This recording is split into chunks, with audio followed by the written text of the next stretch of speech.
Yunusoboddan bog'cha qidirib yurgan ota-onalar diqqatiga. Mandarin Kids bog'chasiga xush kelibsiz. Bizni jajji bog'chamizda ingliz tili darslarimiz, har bir guruhlarimizda esa 15 tadan ortiq bola bo'lmaydi. Bolajonlarimiz mashg'ulot paytida xuddi darsda tekis o'tirgandek o'tirishmaydi. Ular interaktiv va o'yin tarzida ingliz tili va rus tilida so'zlarni eslab qolishadi. Hamda bizni jajji bog'chamizda bolajonlar sog'lom va tetik bo'lishi uchun badiiy gimnastika mashg'ulotlari ham boshlandi. Va albatta bolajonlarimiz ravon so'zlashi uchun logopedik mashg'ulotlarimiz ham ishga tushirilgan.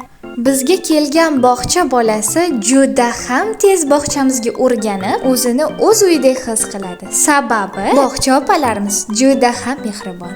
Bog'cha qidirib yurgan ota-onalarimiz diqqatiga. Agar bolamni xuddi shunday bog'chaga beraman desangiz, tezroq shoshiling, chunki joylarimiz chegaralangan. Mandarin Kids bog'chasiga bog'lanish uchun mana shu raqamlarga qo'ng'iroq qiling.